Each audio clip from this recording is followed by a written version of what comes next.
Shalom, salam berkat dari kami untuk pendengar sekalian. Saat ini pendengar akan diberkati dengan program Hari Ini Harinya Tuhan bagian yang ke-8. Sebuah program rohani tentang doktrin Alkitab yang menolong kita untuk semakin tertanam dalam kebenaran firman dan bertumbuh dalam kemuliaan. Bersama hambanya, Pendeta Gilbert Lumuendo, STH. Banyak orang merasa doktrin Alkitab sebagai sesuatu yang membingungkan. Tetapi tahukah saudara bahwa doktrin Alkitab intinya adalah memahami Alkitab dengan benar, dengan pemahaman yang sistematis, sehingga kita terus dapat tertanam di dalam kebenaran firman, sehingga kita terus bertumbuh di dalam kemuliaan Allah. Buka hati saudara sekalian untuk menerima berkat-berkat firman-Nya hari ini. Kalau kita mendengar kata jangan, apa yang timbul dalam pikiran kita? Biasanya kalau kita dengar kata jangan, itu biasanya sesuatu yang harus kita waspadai, sesuatu yang kita harus sangat hati-hati. Karena kalau seorang berkata kepada kita jangan, biasanya ada unsur yang berbahaya. Kalau kamu tetap kerjakan, jangan. Kalau kamu tetap kerjakan, pasti ada sesuatu yang negatif. Seorang tua berkata kepada anaknya, jangan kamu nyebrang jalan sembarangan. Jangan kamu keluar rumah, jangan. Biasanya ada sesuatu yang berbahaya atau ada sesuatu yang tidak baik buat anak itu sendiri. Itu sebabnya orang tuanya berkata jangan. Nah, saudaraku yang kasih dalam Tuhan, meskipun firman Tuhan bukan hanya kumpulan kata-kata jangan, tetapi juga perlu kita memahami bahwa Alkitab juga punya makna-makna yang jelas tentang jangan. Berkali-kali Alkitab berkata jangan. Nah, sebetulnya inti kehidupan itu sendiri adalah sederhana. Jika kita mengerti firman Tuhan, kita lakukan, maka kita akan melihat berkat yang berkelimpahan. Tetapi sebaliknya, setiap kata jangan dalam firman Tuhan, jika kita perhatikan dan kita menjauhkan diri dari tindakan-tindakan tersebut, saya percaya anugerah kasih kuasa kekuatan dari Tuhan senantiasa akan melimpahi kehidupan kita. Haleluya. Selamat datang dalam program kita hari ini, Harinya Tuhan, sebuah program rohani yang mengingatkan kepada kita betapa pentingnya kita menjadikan firman Tuhan sebagai dasar keseharian hidup kita. Karena selama kita menjadikan firman Tuhan sebagai dasar keseharian hidup kita, maka langkah-langkah kita adalah langkah-langkah yang penuh kepastian. Haleluya. Dan dalam program ini kita sedang bicara tentang Roma pasal 6. Roma pasal 6 ayat 1 sampai 14. Roma pasal 6 ayat 1 sampai ayat yang ke-14. Dan memang secara khusus kita sedang mau bicara tentang jangan. Nah, saudaraku yang kasih dalam Tuhan, memang membarengi istilah jangan seringkali ada kata jahat kalau begitu, ya kan? Ketika seorang anak berkata, saya boleh ya main sama teman gitu. Bolehlah saya main hujan-hujanan gitu. Lalu orang tua berkata, jangan. Biasa anak, mama jahat. Masa cuma begitu aja gak boleh. Nah, ada dua reaksi kemudian. Either mamanya berkata, sayang itu tidak baik bagi kamu. Atau orang tuanya marah dan berkata, mama bilang jangan, itu berarti pasti ada sesuatu yang tidak baik. Nah, saudaraku yang kasih dalam Tuhan, memang kata jangan seringkali tidak diminati oleh siapapun. Setiap orang ingin dengar kata boleh, setiap orang ingin dengar kata iya. Tidak ada satu orang pun yang ingin dengar kata jangan, karena jangan seringkali menanggung kekecewaan. Di balik kata jangan seringkali mengandung rasa sakit hati, kecewa. Kenapa kok gak boleh begitu? Tapi saudaraku yang kasih dalam Tuhan, ketika Tuhan berkata jangan, pasti ada hal-hal yang baik yang sebetulnya Tuhan sedang sediakan buat hidup kita. Nah, dalam Roma pasal 6 ayat yang pertama sampai ayat yang ke-14, demikian firman Tuhan. Jika demikian, apakah yang hendak kita katakan? Bolehkah kita bertekun dalam dosa supaya semakin bertambah kasih karunia itu? Sekali-kali tidak, atau sekali-kali jangan. Bukankah kita telah mati bagi dosa? Bagaimanakah kita masih dapat hidup di dalamnya? Atau tidak tahukah kamu bahwa kita semua yang telah dibaptis dalam Kristus telah dibaptis dalam kematiannya? Dengan demikian kita telah dikuburkan bersama-sama dengan Dia oleh baptisan dalam kematian, supaya sama seperti Kristus telah dibangkitkan dari antara orang mati oleh kemuliaan Bapa, demikian juga kita akan hidup dalam hidup yang baru. Sebab jika kita telah menjadi satu dengan apa yang sama dengan kematiannya, kita juga akan menjadi satu dengan apa yang sama dengan kebangkitannya. Karena kita tahu bahwa manusia lama kita telah turut disalibkan, supaya tubuh dosa kita hilang kuasanya, agar jangan kita menghambakan diri lagi kepada dosa. Sebab siapa yang telah mati, ia telah bebas dari dosa. Jadi jika kita telah mati dengan Kristus, kita percaya bahwa kita akan hidup juga dengan Dia. Karena kita tahu bahwa Kristus sesudah Ia bangkit dari antara orang mati, tidak mati lagi.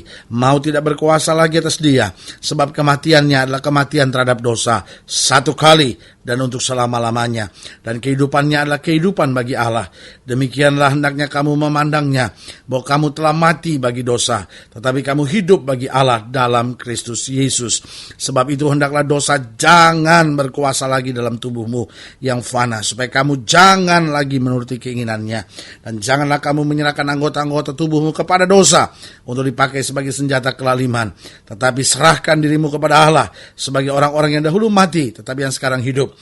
Dan serahkanlah anggota-anggota tubuhmu kepada Allah untuk menjadi senjata-senjata kebenaran, sebab kamu tidak akan dikuasai lagi oleh dosa, karena kamu tidak berada di bawah hukum Taurat, tetapi di bawah kasih karunia. Saudaraku yang kasih dalam Tuhan, minimal dari ayat-ayat bacaan ini ada beberapa kata jangan yang perlu kita pahami di sini. Yang pertama, kalau sudah pelajari pada ayat yang pertama dan ayat yang kedua, dikatakan, jika demikian apakah yang hendak kita katakan? Bolehkah kita bertekun dalam dosa supaya semakin bertambah kasih karunia itu? Sekali-kali tidak, sekali-sekali jangan. Bukankah kita telah mati bagi dosa? Bagaimanakah kita masih dapat hidup di dalamnya? Berarti yang pertama yang perlu kita memahami tentang kata jangan, saya simpulkan dengan kalimat yang sangat indah, bahwa jangan menganggap kasih karunia Tuhan sebagai sesuatu yang dapat dipermainkan. Perhatikan baik, apa jangan pertama yang harus kita ketahui dalam hidup kita? Kita jangan menganggap kasih karunia Tuhan sebagai sesuatu yang dapat dipermainkan. Kalau kita tahu Allah telah mengampuni dosa kita, jangan berbuat dosa lagi. Kalau kita sudah tahu ini tidak Tuhan kehendaki, jangan tetap lakukan. Kenapa? Masa Tuhan sudah begitu baik buat kita? Masa Tuhan sudah buat kasih karunia buat kita? Dia sudah mati, dia curahkan darahnya buat kita. Masakan hal-hal yang kita tahu tidak menyukakan hati Tuhan, hal-hal yang Tuhan tidak suka masih kita lakukan? Itu yang saya beri nama mempermainkan kasih karunia. Seharusnya justru kasih karunia itu menyadarkan kita, aduh Tuhan sudah terlalu baik ya.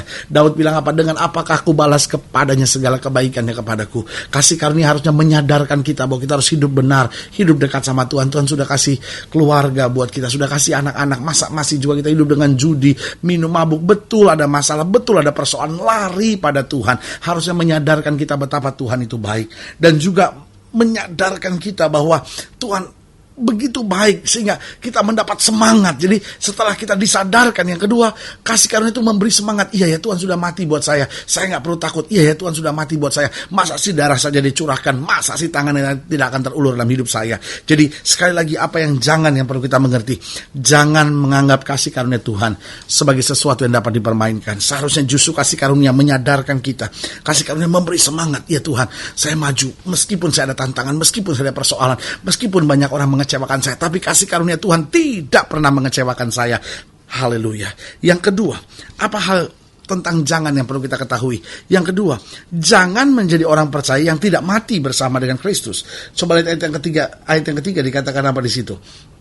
Atau tidak tahukah kamu bahwa kita semua yang telah dibaptis dalam Kristus telah dibaptis dalam kematiannya? Dengan demikian kita telah dikuburkan bersama-sama dengan dia oleh baptisan dalam kematian, supaya sama seperti Kristus telah dibangkitkan dari antara orang mati oleh kemuliaan Bapa, demikian juga kita akan hidup dalam hidup yang baru. Berarti kalau kita mau mengalami hidup yang baru, hidup penuh kemuliaan, hidup yang mengalami berkat-berkat Tuhan, hidup yang mengalami mujizat demi mujizat, hidup yang mengalami jawaban doa. Kadang-kadang kita pikir, aduh saya berdoa, kok kayaknya saya nggak lihat mujizat, kok suami saya nggak berubah-berubah, kok masa muda saya terus gitu penuh air mata, kok kayaknya pekerjaan saya nggak pernah baik gitu, kok saya nggak dapat pekerjaan yang baik, kok istri saya tuh cerewet, kok rumah tangga saya nggak pernah akur, kok anak-anak saya menyakiti hati saya, kok kayaknya apa yang saya harapkan tidak pernah terjadi, kok kayaknya saya sendiri gitu dalam hidup, nggak ada orang yang mau mengerti saya. Jawaban saya sederhana, ayo mari kita mati bersama dengan Kristus, kita dikuburkan bersama dengan Kristus.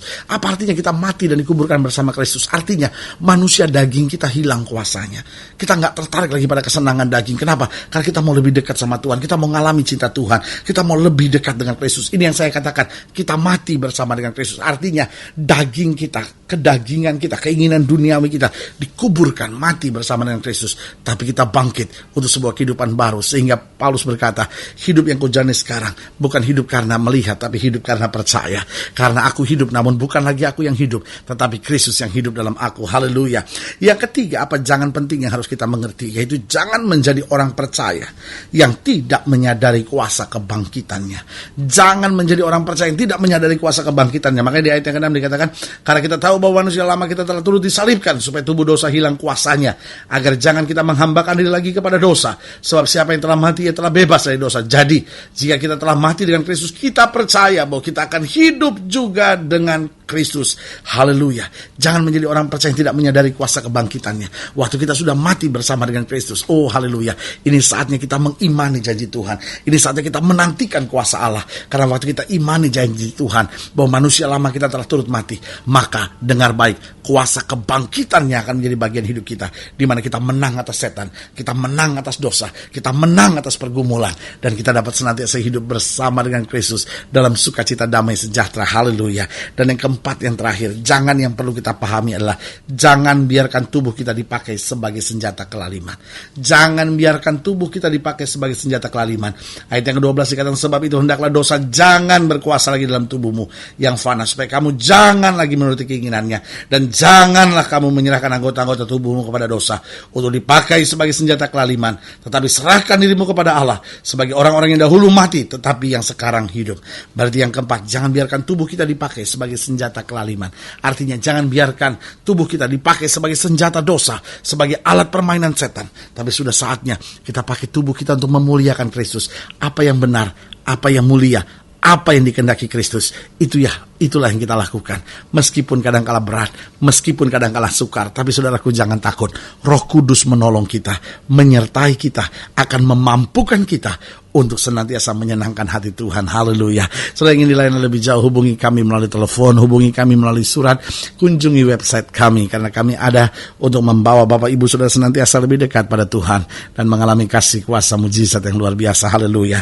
Melalui program ini secara khusus juga saya mau berdoa untuk setiap saudara yang sakit, setiap saudara yang berbeban berat, karena saya percaya bahwa bagi Allah tidak ada perkara yang mustahil. Saudara ingin didoakan secara khusus, boleh taruh tangan kanan saudara di dada dan kita doa. Bapa, dalam nama Yesus, hamba doa buat yang sakit, hamba doa buat yang berbeban berat, hamba doa buat setiap mereka yang sedang menghadapi masa-masa yang sukar.